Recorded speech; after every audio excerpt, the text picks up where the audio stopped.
Okay, so today I'm just going to go over real quick what we did on our topic of mutations. So you have posted in Google Classroom right now an empty intro to mutation sheet. So it was kind of a note worksheet that we worked through and did today. So you can either print that out or just answer the questions, write stuff out on a line sheet of paper, and use that as your notes for the day. But I'm just going to do a walkthrough of the notes filled out. So at your leisure here, I'm going to go ahead and share my screen. So this is on video, so you can write out what you need to, pause the video, write it down, and then hit play to write things out and to listen to the explanation. So you're going to just kind of take notes from the video here today.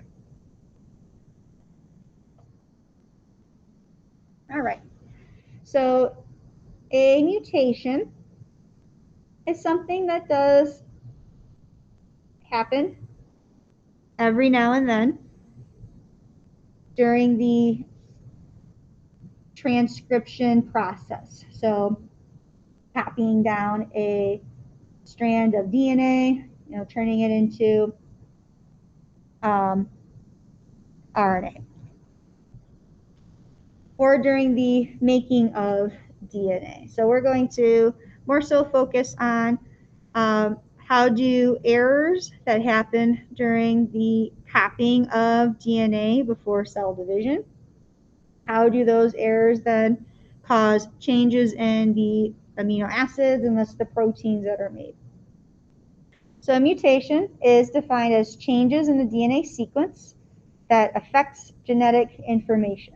A mutation could be good, so it could be something that helps an organism. That's a whole part of evolution.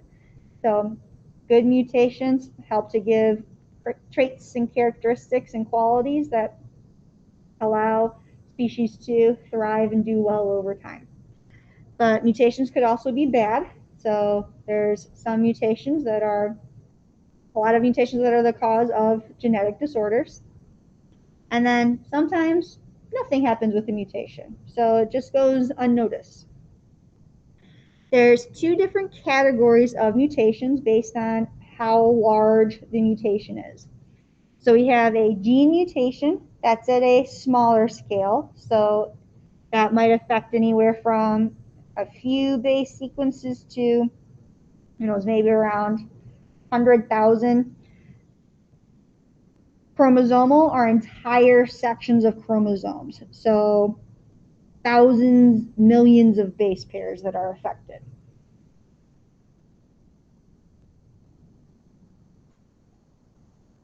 So the first two types of mutations that we're going to look at are what we call gene mutations. So these two are different types of gene mutations. We have a point mutation in which there is a change in a single nucleotide, and because of that, it changes one amino acid. So it changes one codon, so it changes one code then for one amino acid. And a frame shift mutation. So that's where an extra nucleotide is added or inserted, or one is deleted, taken away, and thus that causes the whole sequence of codons to change. So it causes it to shift forwards or backwards, so it changes all of the amino acids that are created. So what I had everybody do, and I would suggest that you do as well, just to check your understanding, pretend you're in class here. So first I gave everybody a DNA sequence, and I asked everybody to find the complementary mRNA sequence. So if you were gone, you haven't done this yet, so go back to Friday, look at our RNA notes. There's a video there posted to give you a walkthrough of how to do this. But our RNA base pair rules, so RNA has adenine, guanine, cytosine, and uracil, but it does not have thymine. So anytime you would put a T, instead you would put a U for uracil. So T pairs with A, A would pair with, since this is RNA, not a T but a U. C pairs with G. Let's see, C here pairs, oh, there it is. A, I thought I made a mistake here for a second. So A pairs with U, C pairs with G, C and G, T pairs with A, T and A, G and C, BC, CG, GC, AU, CG, BC, AU, CG, TA. So from there, once we have our mRNA sequence, we're going to break it up into codons. So every 3. And then I'm going to use my genetic code diagram to determine what amino acids are made. So AUG goes for methionine, UGG, AAC, so see what all those code for. Until we get to a stop point, which again would say to, okay, stop making this amino acid sequence.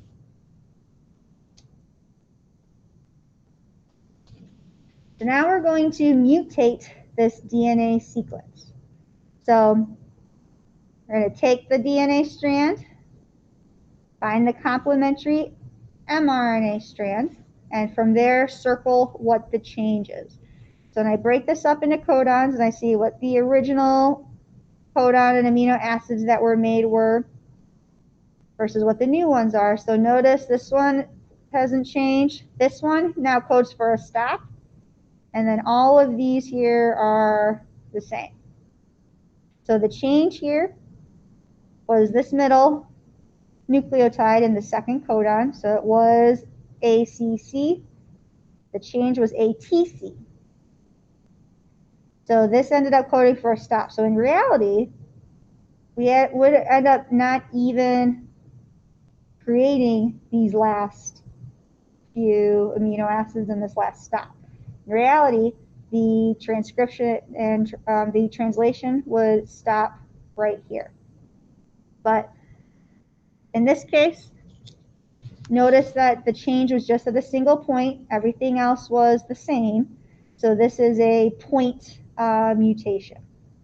So just one nucleotide is changed, doesn't affect the making of the other amino acids.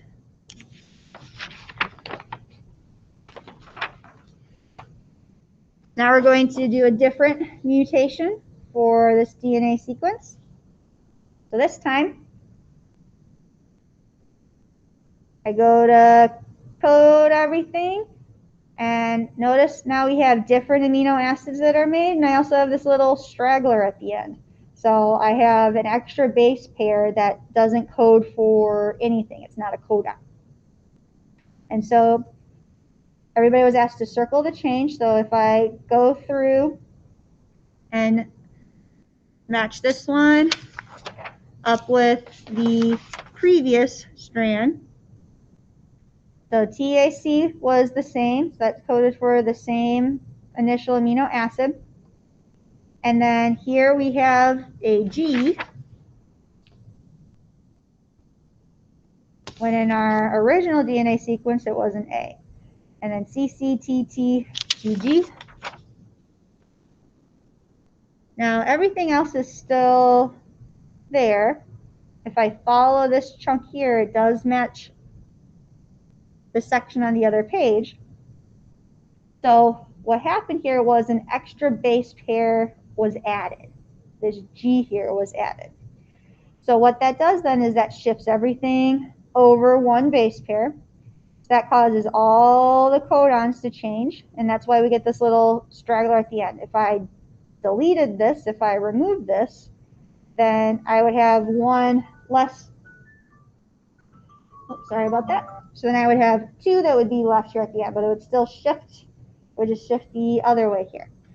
So a frame shift mutation could be the addition or the removal of an extra base sequence, and that causes the whole RNA sequence to shift forward or backwards, and that causes a shift in all the amino acids.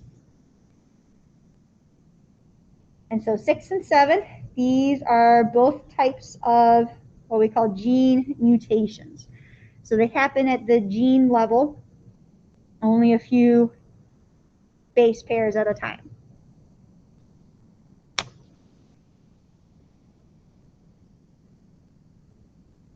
So then here we had a practice with sickle cell, which is a genetic disorder that is considered a gene mutation.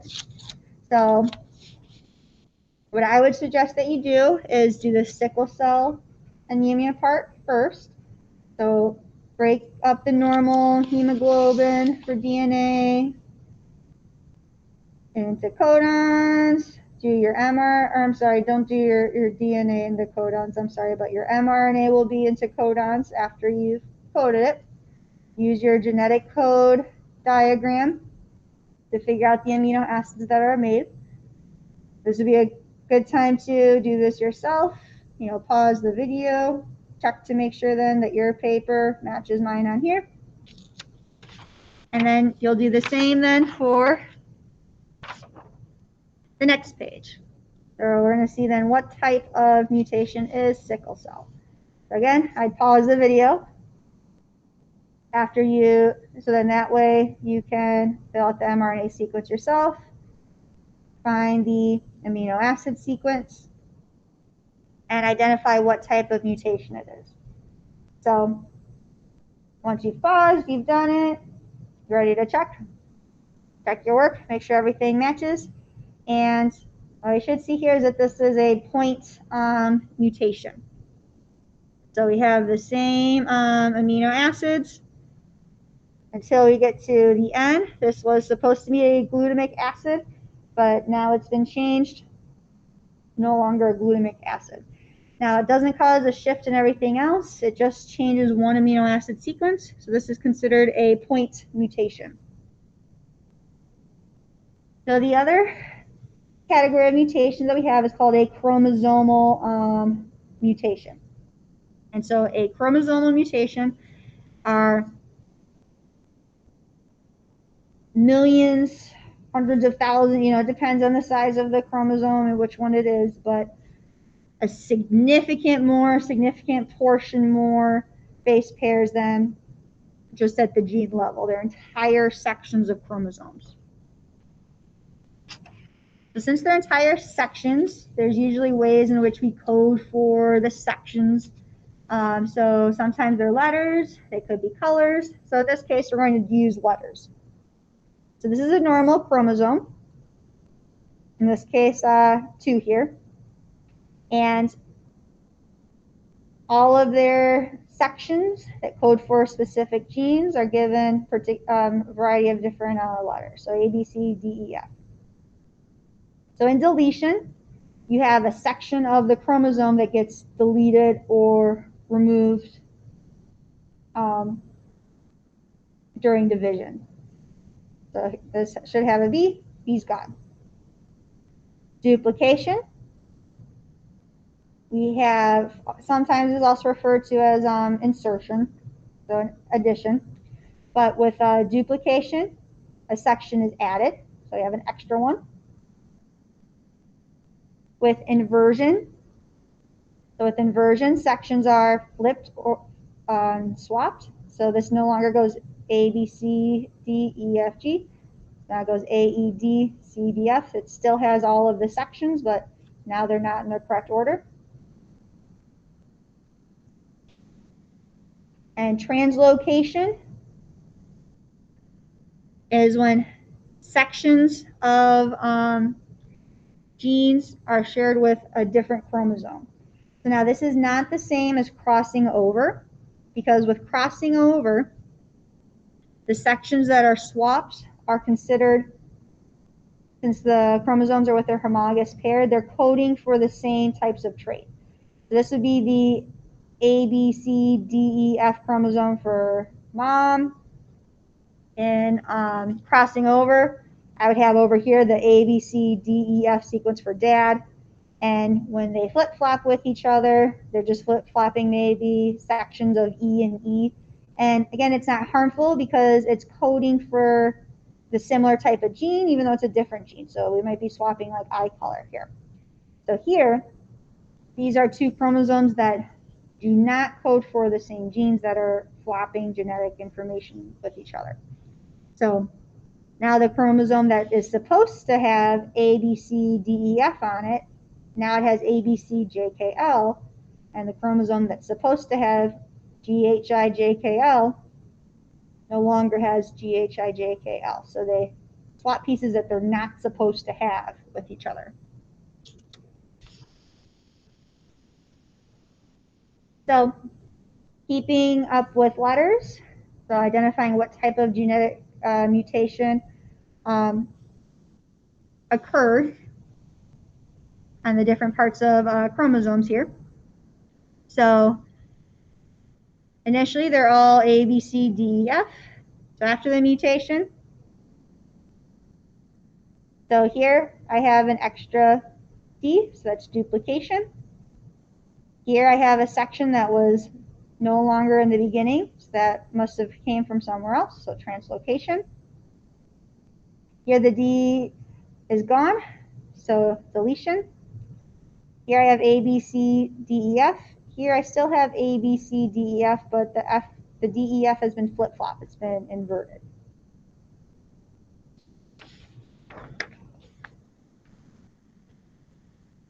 So after we did those notes together, it was kind of a note/assignment thing.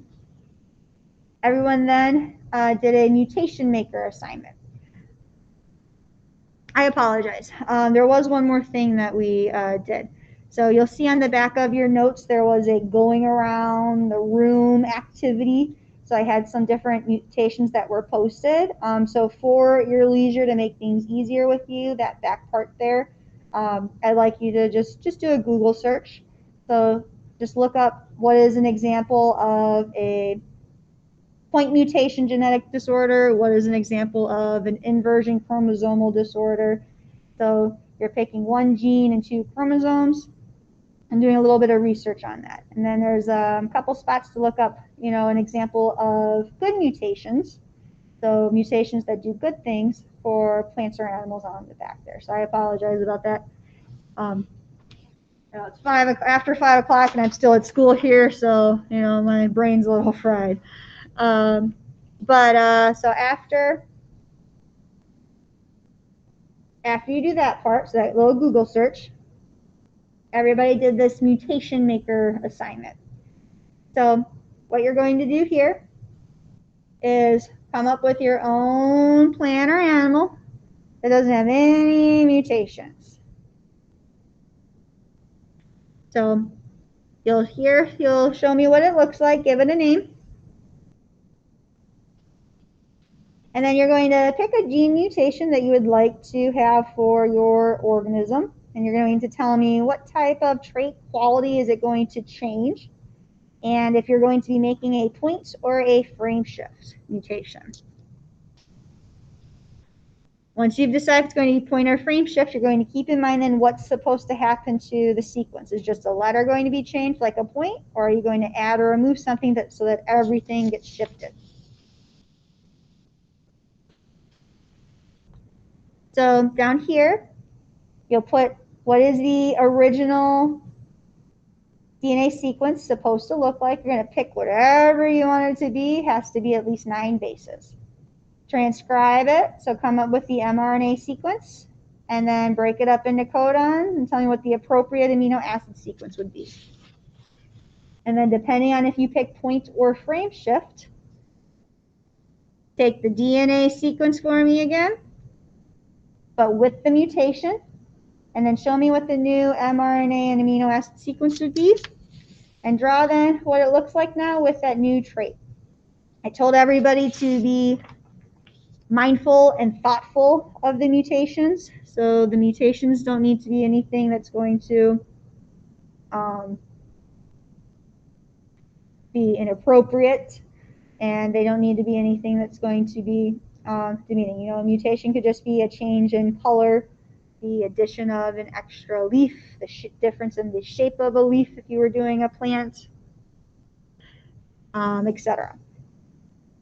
And then on the back, you're going to pick a chromosomal mutation, and you'll use some sort of code to show what the sequences, the sections of genes are. So you could use letters, numbers, colors, etc. And you'll do similar to the first side. What does the original chromosome look like? What does it look like that it's mutated? what does your organism look like with the mutated trait, and then you'll pick a different one. So send me an email if you have any questions with today. Otherwise, I hope you're all doing well. Remember, you've got a test coming up here Wednesday and Thursday, so just make sure you're studying, getting ready for that. Have a good day.